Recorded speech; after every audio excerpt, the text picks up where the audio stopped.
आप कहते हो कि मंदिर से जाते समय नंदी के कानों में, बहुत सुंदर प्रश्न है आपके, बहुत भाव से और आनंद से आपने करा, और जनमानस के कल्याण के प्रश्न है ये, केवल आपके लिए नहीं है, ये सबके लिए इतने जोरदार प्रश्न है। जो गलती भी करते होंगे तो उसको सुधार सकते।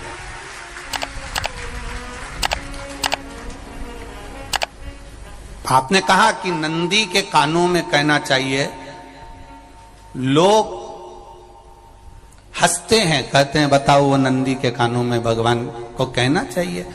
वैसे तो हम आपको एक बात बता दें कि दुनिया के लोग किसी दूसरे धर्म की कभी हंसी नहीं उड़ाते।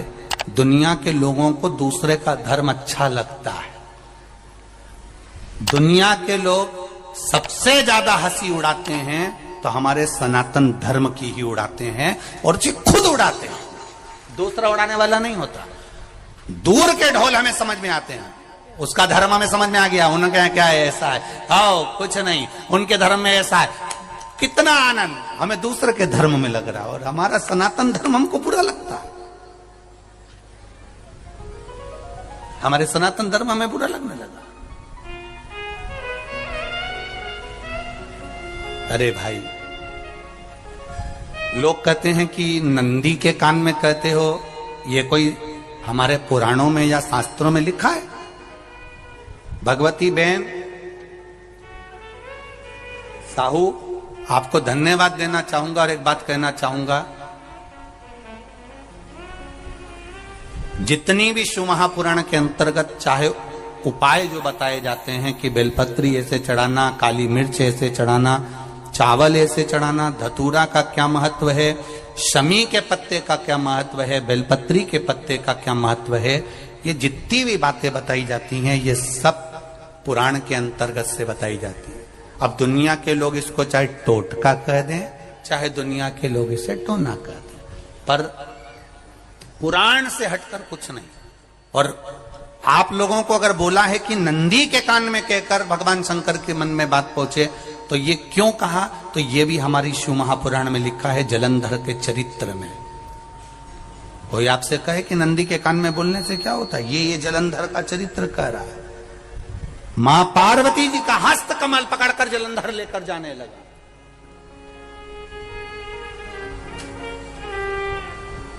वृंदा का पति लेकर जा रहा। वृंदा तो भगवान की भक्ति में लीन रहती थी, उसको तो जलंधर को सबसे ज्यादा तकलीफ थी नारायण से, पर शिव के पास आ गया, क्योंकि ईर्षा प्रवृत्ति, अभी कथा में कहा, कोई कोई ऐसा होता है जिसको तुमसे बेर नहीं होता तो भी अंदर से ईर्षा जाग जाती है। कोई कोई ऐसा होगा जिसको अंदर से ईर्षा जागती है, अपने आप अंदर से ईर्षा जागती है, उसका कोई बेर नहीं, और ईर्षा जाग गई, भीतर से ईर्षा जाग। ना आप उससे मिले हो, ना कभी वो आप उसके सामने बैठे हो। कई लोग किसी ना किसी की बुराई करते हैं तो हम लोग पूछ भी लेते हैं, क्यों साहब उनसे मिलकर आए हो क्या तुम? कभी नहीं मिल किया है, कभी उनका सामना हुआ नहीं हुआ, तो फिर बुराई क्यों कर रहा? एक ने कर दी थी इसलिए हमारे ध्यान में था तो हमने भी कर दी। लो, वो कुआं में डूब के मरेगा तो तू भी मरेगा का? नहीं। नंदी सामने बैठा है, गणेश जी को मालूम पड़ गया, कार्तिकेय को मालूम पड़ गया, मां पार्वती जी का हस्त कमल जलंधर ने पकड़ लिया और लेकर चला। मालूम पड़ गया, तब नहीं रहा गया। गणेश जी को क्रोध आ गया और गणेश जी महाराज आए, शिव जी को जगाने लगे, पिताजी पिताजी पिताजी कर कर जगाया, उठो पिताजी, पिताजी उठिए, पिताजी जागिए, पिता को जगा रहे हैं। भगवान शंकर नहीं उठे, तप में लीन थे। क्या करें हम? जलंधर के पास में इतना बल है, इतना बल है, और पिता की आज्ञा नहीं होगी तो हम कैसे मार देंगे इसको? मारने को तो हम मार दें। मां ने आज्ञा करी थी कि जलंधर उसको तारकासुर को मार दो, तो कार्तिकेय ने तारकासुर को मार दिया। शिव जी की आज्ञा नहीं तो हम इसको कैसे मारें? क्या करें? सब कुछ गणेश जी ने देख लिया, शंकर जी के ऊपर बहुत बहुत बहुत बहुत प्रार्थना कर कर देख ली, पर शंकर जी नहीं जागे। तब आखिरी में विनायक ने, गणेश ने, जितने लोग आस्था चैनल पर कथा सुन रहे हैं, जितने लोग फेसबुक यूट्यूब पर कथा सुन रहे हैं, इस बात को याद रखना कि नंदी के कान में कहने से क्या होता है वो ये इस कथा से सीख लेना। आखिरी में गणेश जी को लगा किसको कहूं, शंकर जी भी तप में है, नंदी भी तप में है, मैं किसको कहूं? शिव जी को कह के कर थक गया, पिताजी को बोल बोल कर थक गया, पिताजी जागते नहीं। अब मैं किसको कहूं ये बात, किससे कहूं?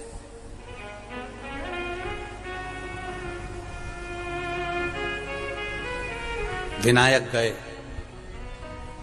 सीधे अब नंदी के पास में। नंदी भी तप में लीन थे, शंकर जी की ओर मुख था, शंकर जी की ओर मुख था। गए और जाकर तुरंत विनायक ने नंदी के कानों में जाकर कहा, नंदीश्वर, मैया का हाथ पकड़कर जलंधर लेकर जा रहा है, पिताजी तप में लीन है, कृपा करिए ना। बस केवल नंदी के कान में कहा, गणेश जी दूर हट गए। नंदी के कान में कहा, शंकर जी के नेत्र खुल गए, शिव जी के नेत्र खुले। ध्यान देना जरा, इस शिव महापुराण की, आशुतोष शिव महापुराण की कथा, जो कथा यहां कही जा रही है, यह कथा पहले के चरित्रों में सुनने को नहीं मिली होगी। जरा ध्यान देना इस संवाद पर, जितने लोग आस्था चैनल पर, जितने फेसबुक यूट्यूब पर सुन रहे हैं। सनातन धर्म की हंसी उड़ाने वाले कह देते हैं नंदी के कान में कहने से क्या होता है, नंदी के सामने जाकर बोलने से क्या होता है, नंदी के पास बैठकर बोलने से क्या होता है, नंदी के पास बैठकर शंकर जी का मात्र दीदार करने से क्या होता है, दर्शन करने से क्या होता है। वो अच्छे से समझ लेना, जो लोग सनातन धर्म पर उंगलियां उठाते हैं, वो अच्छे से समझ लें इस बात को।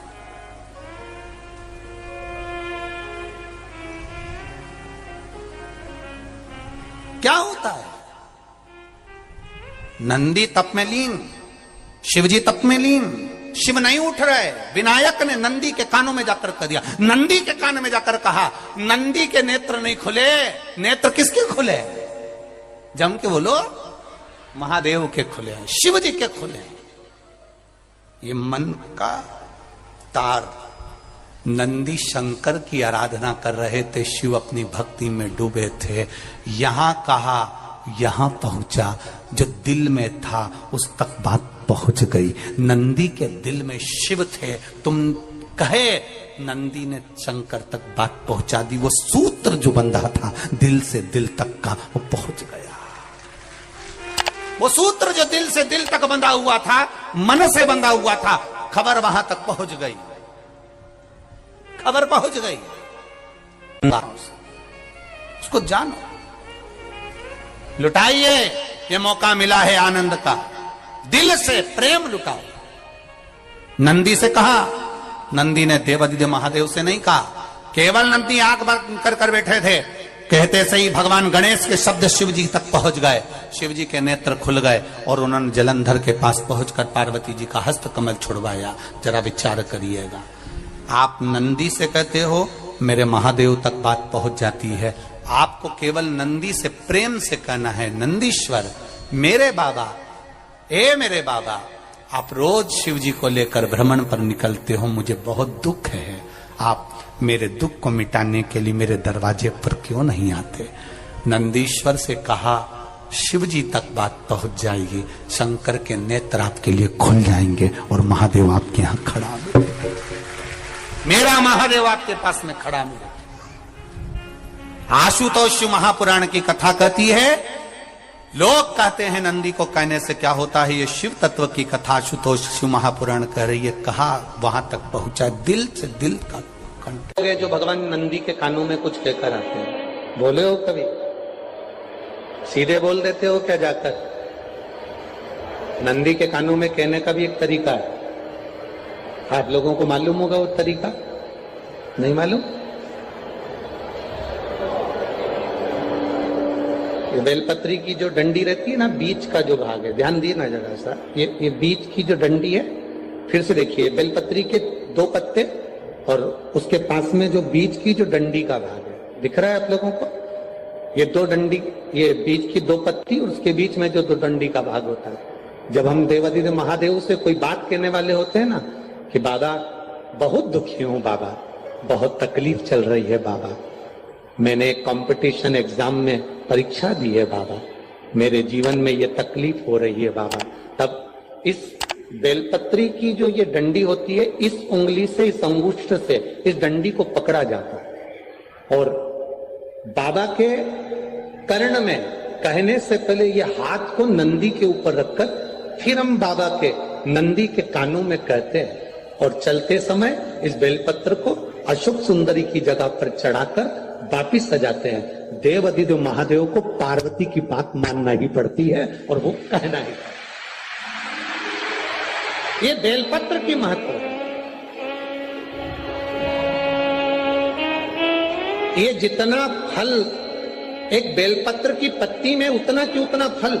हम आपसे फिर कहेंगे, कभी मौका मिल जाए जिंदगी में, कभी तुम्हारे जीवन में अगर मौका मिले और कहीं बेलपत्री का वृक्ष मिल जाए जिसकी छांव तुम्हारे ऊपर पड़ रही हो, तुम्हारे ऊपर अगर बेलपत्री की छांव पड़ रही हो, उसके नीचे बैठकर कभी मौका मिले, एक बेलपत्री का पत्ता मात्र रखकर आप शिव जी का नाम लेकर जल भी अगर समर्पित कर रहे हो ना, तो वो 12 ज्योतिर्लिंग को जल चढ़ाने के बराबर फल प्रदान कर। एक बेलपत्री का पत्ता, एक बेलपत्री का वृक्ष, एक बेलपत्री के वृक्ष की छांव हमारे जीवन को कृतार्थ कर देती है, धन्य कर देती है, कृतार्थ। कभी भी शंकर के मंदिर में जाओ, शिव जी का पूजन कर कर जब वापिस आओ, तो शंकर भगवान के मंदिर में जो बाहर नंदी बैठता है, उसके कानों में ओम नमः शिवाय बोलकर अपने मन की कामना उसके कानों में बोलकर आप आ जाइए, आपकी कामना 3 महीने में पूरी हो जाती है। नंदीकेश्वर भगवान का स्मरण करिए। अगर 7 बेलपत्र आप शंकर को समर्पित करते हो तो 1 बेलपत्र नंदी भगवान पर भी अवश्य समर्पित करो। नंदीश्वर भगवान शिव को समर्पित, 1 बेलपत्र नंदीकेश्वर की ओर चढ़े। और बहुत ध्यान दीजिए महाराज, अगर कोई काम अटक रहा है, नहीं हो रहा, बहुत प्रयास करा, तो भगवान शंकर के मंदिर में 5 बेलपत्र चढ़ाइए। और शंकर भगवान की जो छोटी लड़की है अशोक सुंदरी, आपको बताया था ना अशोक सुंदरी का स्थान, भगवान शंकर की 6 लड़कियां हैं, उसमें से सबसे छोटी लड़की अशोक सुंदरी की जगह पर 1 बेलपत्र चढ़ाइए। फिर 1 बेलपत्र नंदीकेश्वर पर चढ़ाइए और नंदीकेश्वर पर चढ़ाने के बाद भगवान शंकर के मंदिर के बाहर चौखट पर दिया लगा दीजिए साइड में, और फिर अपने घर पर आ जाइए, आपका कार्य सफल होना प्रारंभ हो जाएगा। नंदीकेश्वर भगवान नंदीकेश्वर का स्मरण कर लेने पर जीव आनंद सुख की अनुभूति करता है, आनंद सुख को पाता। भगवान नंदीकेश्वर का पूरी दुनिया में केवल एक केदारनाथ ही एक ऐसा है जहां पर ओम कुंड विराजमान है। कौन सा कुंड है वहां पर? ओम कुंड। जो बच्चा हकलाता है, तोतला बोलता है या गूंगा होता है, जिसकी वाणी नहीं होती, वो अगर ओम कुंड पर जाकर ओम बोलने का प्रयास करता है तो जितनी देर तक उसके मुंह से घुन्न की आवाज निकलती है, उतनी देर तक ओम कुंड में से पानी का बुलबुला निकलता